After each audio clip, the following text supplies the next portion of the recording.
Good evening. Welcome to Monday, October 13th, regular meeting. Mrs. Cropper, roll call from executive session. Ms. Sanborn? Present. Mr. Vanches? Present. Mr. Lewis? Present. Mr. Waldman? Present. Mrs. Brinkman? Present. Thank you. Please stand to the Pledge of Allegiance. I pledge allegiance to the flag of the United States of America and to the republic for which it stands, one nation, under God, indivisible, with liberty and justice for all. Thank you. You may be seated.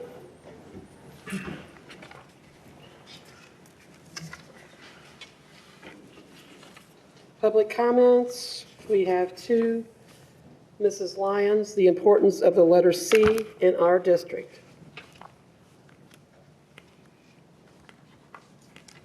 Dr. Klein, Mrs. Cropper, members of the board. If you couldn't tell by the note card, the topic of my conversation tonight, you could probably deduce that I'm a kindergarten mom, focusing on the letter C, keep it simple. Essentially, there are a couple items, issues that I have noticed in attending the last 6 months worth of board meetings that start with the letter C, coincidentally, that I would like to suggest we move away from. One, I think we are council. It seems like it's a done issue, a moot point.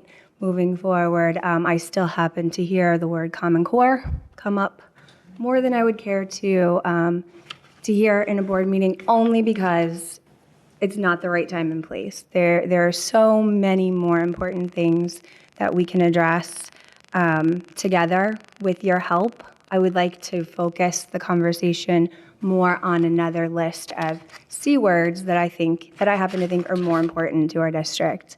I would challenge another word that starts with C, all of you to maybe champion one or more of the items on this list moving forward and continue to keep them among the conversation at board meetings moving forward. That list would include children, obviously. Not enough conversation about what's best for our children. So I would ask for more of that. What's best for our classroom teachers?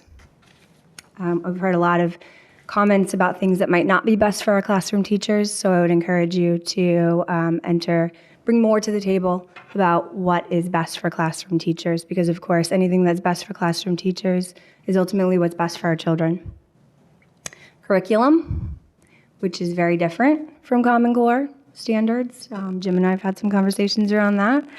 So I would say, how can we look to curriculum? How can we look to providing more challenging curriculum to all of our students? Courses, which go hand in hand with curriculum. How can we offer more enriching, challenging, more meaningful courses? I know that Dr. Klein brought that up, and all of the teachers within the district, administrators, are doing a lot of work, especially at the high school, to offer more challenging, more meaningful, more authentic courses to our students, and I appreciate that. Career and college readiness, which is very important, not just to the students in our district, but to students across the country. So how can we look for ways to improve that experience for our students? Critical thinking, character education, creativity, not just for our students. How can we allow for our students to be more creative through the day, but how can we as adults look to solve our district's problems more creatively? Culture, and when I say culture, I think about what is the culture? How do people look at us as a district? What is the culture of our district right now? I would like to think that it's improving, but that can only happen with all of your help collectively. Constructivist learning, cooperative education, schoolwork transition, service learning, and experiential learning initiatives, which go hand in hand with cooperative education. Clubs, C's, the letter grade C. Some of our elementary schools received the letter grade C. The school that my son attends received the letter grade C on the state report cards. Those of you who know me know that state report cards don't make a lot of different, I don't hold a lot of meaning to state report cards, but the reasons that the state provided that letter grade specifically to some of our elementary schools, when we look under the covers and we pull back the layers and we look to see why that letter grade was given, some of the reasons Lack of gifted services. We're not doing enough for our gifted students in this district. Some of our core groups are moving. The needle on gifted students isn't moving enough. No specials in the elementary schools. Transportation issues. If kids don't come to school, if we have attendance issues across our district, if we don't have kids in seats, how are those kids ever going to learn anything? Okay. Community. What does that mean? Do we have a strong enough community? What is your part in building that community for all of us? Constituents. Caring about all of them, not just parts, not just some, not just those that agree with you. Communication, it can be done better. I think we have, and when I say it can be done better, I'm speaking specifically on the part of myself, having sent a couple emails to members of the board, and I only tend to receive responses from some of you. Sometimes I'm asking questions, sometimes I'm asking for actual action items to be taken up.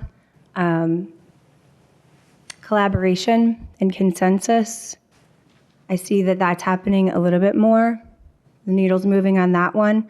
I would challenge you to continue with those efforts around collaboration and consensus among the 5 of you. Commitment. What is the commitment that you made when you took this seat? And are you still committed to the things that you said that you were running for? The things that you said you would do? I'll leave you with that. And common sense. So, thank you. Thank you for your time. Thank you. Next card we have is Mrs. Recker, Ms. Angerman, and Ms. Decker. High school, middle school, Amelia. WCEA Spotlight on how our members educate our kids. Good evening, members of the board, Dr. Klein and Mrs. Cropper. Mrs. Sanborn, just so you know, it's Ms. Recker. Mrs. Recker lives in Florida with my dad. That's what I tell my students too, and they repeat it quite often. So we'd ask for a little bit of leeway on time just because I'm presenting for a couple of people.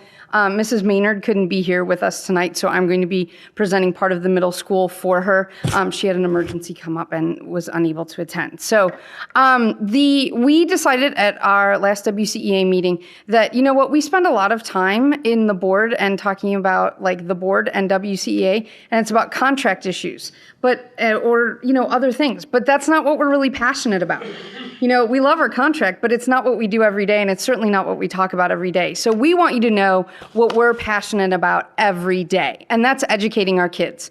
And we want you to know what the members are doing every day in their classrooms. So over the course of the year, at every board meeting, we're going to have a WCEA spotlight. We're going to begin tonight with Amelia High School and Amelia Middle School, mostly because this was my idea, so I get to go first. And actually, I got stuck first. And the next meeting on the 28th will be Glen Estey, and then we're going to go through the elementaries. I proposed alphabetical order, but some of them kind of wanted to do things in like a different kind of order, so we're going to work that out. So we're going to begin this evening with Amelia High School, and thank you to Mrs. Cropper. I asked my members for pictures, and I sent them to her so that we didn't have to figure out how to hook up different computers, so I appreciate her efforts. We've been communicating last week, and then she did the preview, so thank you. So the first picture we have is from Kim Zebold's room. This is her ceramics class, and they're doing functional pottery at this point, but you can see that's just no ordinary coffee mug. That's like a really cool coffee mug. It's like in a different shape, and it is going to have some really, what looks to be some, like to me at least, it looks like some Egyptian kind of type thing, design work on it. So Mrs. Zebold's really passionate about ceramics, and she like gives them really cool ideas and inspires them. The next set of pictures is from Mrs. Schertz. Mrs. Schertz is in her 3rd year at Amelia High School. She's a graduate of Amelia High School from the IB program, actually, and this is from her anatomy and physiology course. They're making 3D models of skin. So it was really neat, and you know, I'm like, you know, and they're using all kinds of different materials. They're using both technology and, you know, just, you know, good old pipe cleaners. So you can go ahead and scroll through theirs. Oh, and a hot glue gun. Woohoo! I think there are 5. I think. 5 of these pictures. 4 or 5. That's a close-up.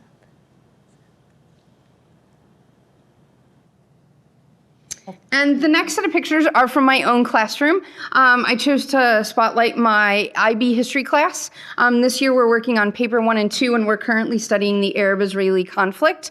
While the curriculum is from 1948, the founding of Israel, through the Camp David Accords, you can't do anything without a little bit of background knowledge. So the students were assigned topics that would have impact certain issues. For example, this is the white paper of 1939. Students were required to make 3 propaganda posters, and then one of which had to be large or a painting, which you'll see in the next 2 slides. Students used their Google Docs folder to create a description, and then they had to explain what they thought would be the significance of, like, for example, the white paper or Arab nationalism or Zionism to the coming conflict. And so it gives them a good bit of background so that when they go into some of the opening papers, they have some background knowledge and kind of some understanding of how the timeline works. Some of the students are really artistic in my junior and senior class, and so they did paintings, and they were really excited to try out the Hebrew wording and font as well, and they wrote all that themselves, so that was really great. And that's, I should mention, that's Celine Dix. I mean, she's just an amazing artist, so I will be hanging the paintings in my room. I keep forgetting to bring hammer and nails. All right, and our last one, and I apologize, I'm going to use my computer because this is really kind of lengthy, but this is from Brittany Schreier's classroom. She's one of our special ed students, and so what she has been doing is some think, pair, share activities. And what she's doing in her instructional strategies is trying to teach research skills as well as presentation skills, some things that her students struggle with, particularly presentation skills. So she's starting out in her tiny little instructional strategies class, and what they're doing is they're learning about current events. So this time she did the U.S. Embassy in Baghdad, troops being assigned there, the new iPhone bending, and what not to do during an interview. So some really good life skills there. And she... Then they read an article and gather some information, and then they come up and present it, and they do a poster for all of their classmates. And so it gives them an opportunity to practice their presentation skills, their research skills, their reading skills. And she said that they are so excited about doing it, she's going to have to do it more than once a month, because she was just planning on doing it once a month. So that was really exciting from her. So do you want me to go right to the middle school, or do you want to present in between? You want me to go to Sharon's? Okay. All right, and next I have stories from Amelia Middle School, shared with me by Sharon Maynard.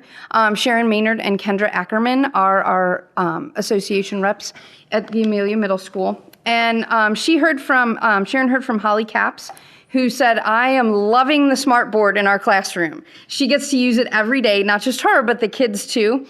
And she loves having the opportunity to be interactive and, have it accessible to all students, right there. So she said that was great. And then her second response, hold on, I have to find it in my list of minimized things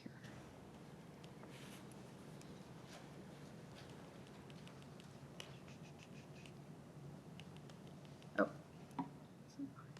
Oh, there it is. Okay, her second one is from Kalita Thacker.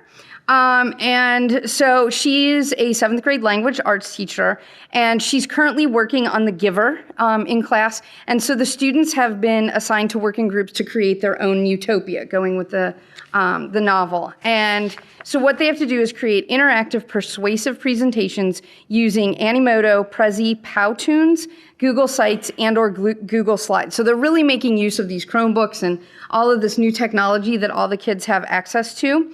And then at the end, once they finish their presentations, they have to vote as a class into which utopia they would like to move into. And she said that the students are learning the following things. 1, to persuade an audience using ethos, logos, and pathos.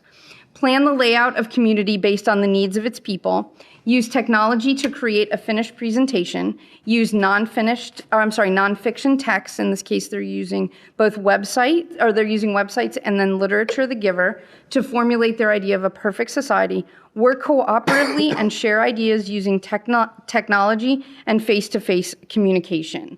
She also shared that in her journalism club, which is all 3 grade levels, they're using Google Sites, which contain various articles on various topics, including anti-bullying techniques and accounts, exceptional student writing, and much more. And she feels like their writing process is flourishing. So just by using these things, and she's staying after and giving a little bit extra. So I'm going to turn things over to Kendra Ackerman, who has some community service projects at the middle school. Yes, besides just getting, procedures, classroom management, expectations established in the last 9 weeks, our school has also been involved in some community outreach or community involvement. We raised money for Volley for the Cure, so encouraging the kids to start, giving of themselves and putting themselves out in the larger community. We also had a guest speaker, Keenan West, who spoke about bullying. He was a fantastic presenter. So that was great. And this week, we have some upcoming community events as well. Duke Energy is going to be presenting about how to conserve energy to all of the students, and they'll be talking about those in their science classes. And also, Student Council has planned an outreach for the feeder school, the elementary schools, a safe Halloween trick-or-treat event for the students on the 29th. And then they're also organizing a Veterans Day breakfast in November, which was very successful last year. It was actually a luncheon last year, but they've moved it to a breakfast. So we're looking forward to inviting some veterans into our school. And then 8th grade science has also planned a geo fair where we will also present student projects and have guest speakers present some different earth science topics to encourage the students and kind of bring the community in and expand the students' thinking. So that's what's been going on at Amelia Middle School and will be going on. Yes. Okay. Thank you. Thank you. Thank you. Thank you. Thank you.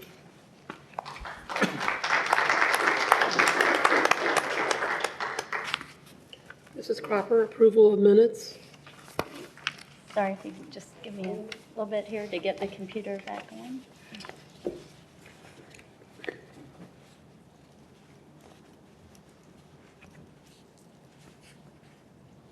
You have in your packet the minutes from the regular meeting, which was held on September 23rd. I respectfully request that you approve those minutes as presented.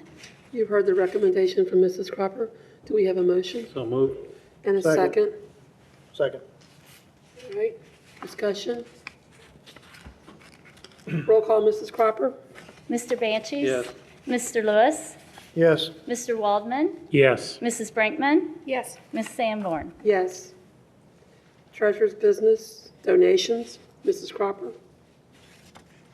We have one donation on the board report this evening. It's certainly an interesting one. The donation is from the Greater Cincinnati Airport, and they donated supplies and also the transportation to the airport so that our Glen Estee High School students could participate in the Tri-State Mass Disaster Incident Drill that they held there on September 5th earlier in the year. So we do thank the airport for that, and after you approve this, we will be sending them a letter with your thanks as always.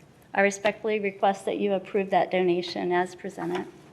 You've heard the recommendation from Mrs. Cropper. Do we have a motion? So moved. And a second? Second. Roll call, Mrs. Cropper? Mr. Lewis?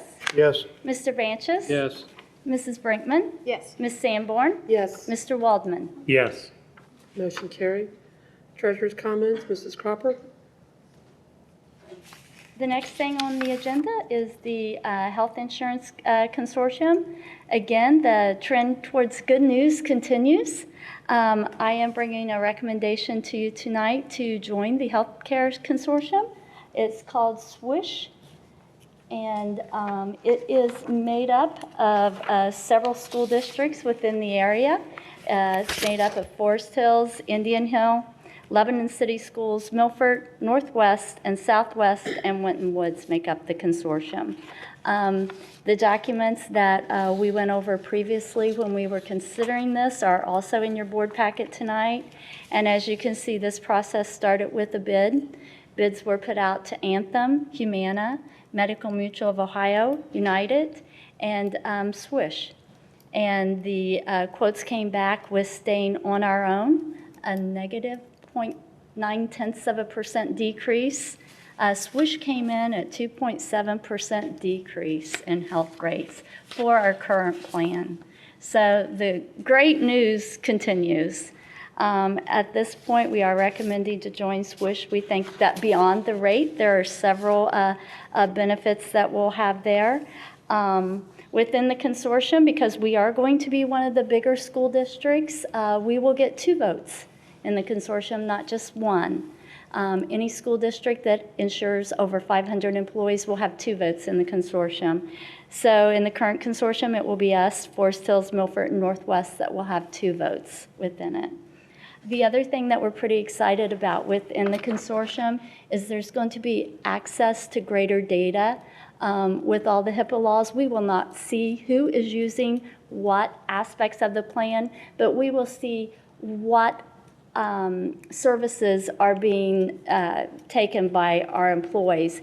And that will better enable us to set up a wellness plan or to put out education to help the employees and try to get in front of some of the health statistics that we're seeing. So we're excited about greater data transparency that's going to enable us to control costs ultimately. The other thing that is a plus for our employees is we have not offered vision. And as part of the consortium, they will be offering a voluntary vision plan, which is 100% employee paid, but it is their option to participate in that plan at no cost to the district or to the board. So we think that that within this consortium that this definitely is the way to go. We've met in the health insurance committee. The majority of the health insurance committee is in support of moving to Swish. So as a whole, the insurance committee is in support of this. In addition, I have passed out the rates. I apologize. There was an older copy of the rates put onto board docs and at your place tonight. I've updated it to include the incentive within our plans that we discussed last time we met on health insurance to move people to the cheaper plan.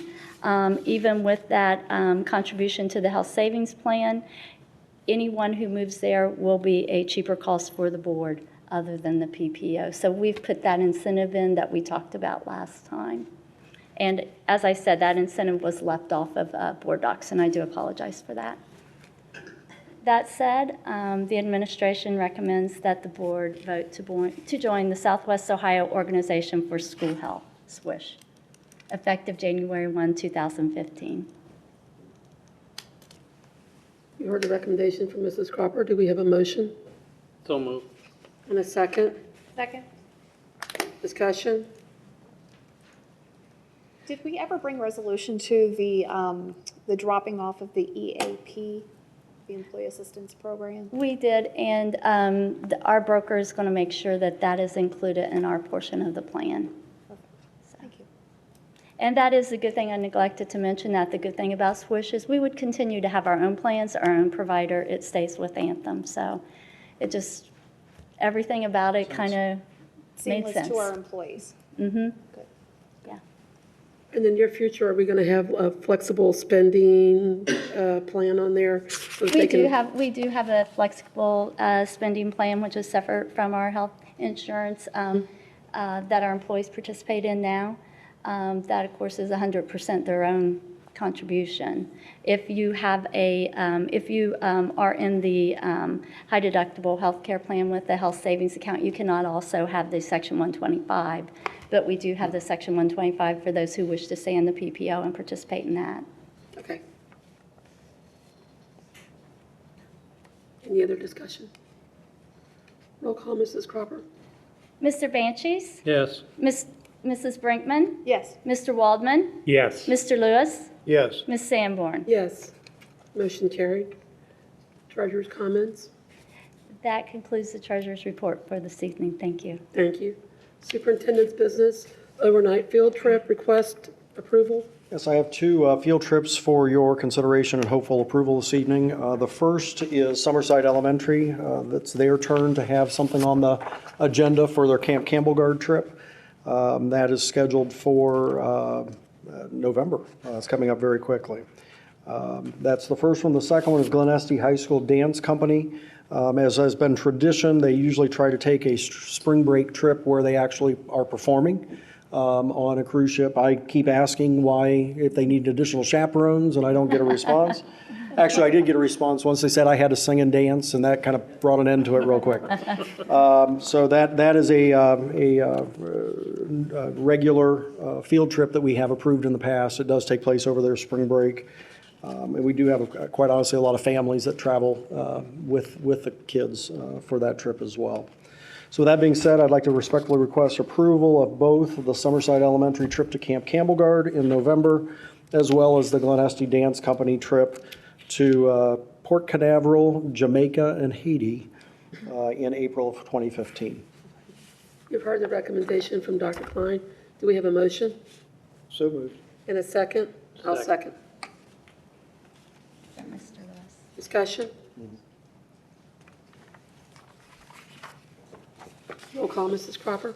Mr. Lewis, Yes. Mr. Branches, Yes. Mr. Waldman, Yes. Mrs. Brinkman, Abstain.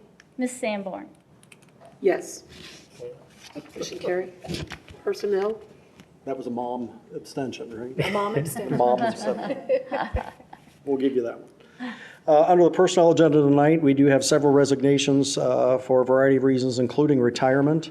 As I mentioned to the board in the past, the deadline put into place as far as the teacher evaluation system is concerned by the state of Ohio has driven folks to get their written resignation into us by December 1st. If they do so, then we will waive, as soon as we've got that written notice, we will waive the evaluation process. That's part of the new state law. We are seeing folks that are starting to make that declaration now, which honestly helps us in a variety of ways, one of which being we kind of know what our openings are going to be. We can start taking a look at how we're going to fill what we need to fill for next school year. Under other personnel recommendations, we do have a medical leave of absence, some supplementals for both internal employees as well as non-employees, classified exempt parapro aide. We have school volunteers, and we always like seeing those folks sign up and help us in our buildings, and some substitute personnel subs for classified, as well as stipend approvals for the folks who've been working on the OTES evaluation system. With that being said, I'd like to respectfully request that the board approve the personnel agenda as presented. You've heard the recommendation from Dr. Klein. Do we have a motion So moved. and a second? Second. Discussion? Roll call, Mrs. Cropper. Mr. Branches? Yes. Mr. Waldman, Yes. Mr. Lewis, Yes. Mrs. Brinkman, Yes. Ms. Sanborn. Yes. Motion carried. Superintendent's comments. Dr. Klein? I do have just a couple of things to share this evening. Unfortunately, I don't know if you've seen the news the last day or so, Pat Lutz, who is one of our guidance counselors, longtime guidance counselor in West Claremont, was tragically killed in a car accident last night, along with her daughter, Jessica. Certainly our thoughts and condolences go to the family. Very tragic situation. We will keep everyone abreast of arrangements once we learn more about that. And I did have contacts from staff today about collecting, I guess she was very involved in hospice, and some suggestion that maybe as staff collects donations, that maybe we make a donation in her honor with that group as opposed to the flower traditional route. So I just wanted to share that. I hate having bad news. Pat certainly was a great employee here, spent a lot of years in West Claremont, and did great work with our kids. So we're very sad about her loss. We will be sending condolences on behalf of the board as well as the administration in the next day or so. On a lighter topic, this week is Stuff the Bus Week for our district. If you remember right, last year we worked with all of our buildings and actually filled, literally stuffed, 2 buses worth of goods for interparish ministries. We are in the process of doing that again this year. The winning elementary or middle school gets a pep rally from their appropriate high school. We'll determine that based on the count of cans, et cetera. But an exciting time. I want to thank Mr. Dyer for helping to organize that. We've got a lot of folks that are chipping in, and it always ends up being a real positive thing. So hopefully we can stuff 2 complete buses again and deliver that food a week from today. So we're excited about that. I did want to mention, too, both of our homecomings this past week and the week before, both homecoming weekends went really well. It was kind of damp on Friday night for Glen Estee, and that the boys seemed to have fun in the mud, but it was a pretty wet night. Both dances went exceptionally well, a lot of kids involved, and we're glad that they had a good time with homecoming. And the last thing I want to mention tonight, Debbie Alberico in communications does some analytics in regards to our website and the different things that how folks access information from our district. And what she found out was that 65% of the folks who access our website are doing so on mobile devices. And so Debbie's been working on developing an app, West Claremont app, so that people can more easily access that. There are flyers, I think, in the back of the room. I've been on there, and it's great because it's, you can access phone numbers, you can report a bullying incident, you can check the menus on each building, what's going on with their calendar, et cetera. So a lot of information on there. I think it's another great communication tool that we can use in communicating with our community, our parents and our students. So I'd encourage you, if you've got a phone that does that, to go to the App Store or to Google Play, wherever you get your apps. It's free, a great way to stay informed with what's going on in West Claremont. So I wanted to share that this evening as well. Other than that, that's all I have this evening. Thank you, Dr. Klein. Any more public comments? I have no cards. Board business? Board comments? I wanted to mention that Glen Estee is hosting a home football game on Halloween, and I volunteered us to participate in their trick or trunk that they're putting on. So if any of the board members want to contribute any candy and or money towards the event, or join me at the table to pass out candy for the little guys who decide to come to trick or trunk instead of trick or treat, to please join me at the event. What time is that? I don't know that we've heard any details. My guess is probably 6. I'll get a time and put it in the update. Yeah. Thank you. Executive session, we'll be back. We'll call for executive session. Adjournment. Make a motion to, we adjourn? So moved. In a second. Second. Roll call, Mrs. Cropper? Mr. Lewis, Yes. Mr. Banchus, Yes. Mrs. Brinkman, Yes. Mr. Waldman, Yes. Ms. Sanborn. Yes. Motion carried. Our next board meeting will be Tuesday, November 25th at 7 p.m. in the Civic Center. November? No, we have an October. No. October 28th. October Tuesday. 28th. Okay, October October 28th, 28th. 7 p.m. in the Civic Center. Thank you for coming this evening. Good night.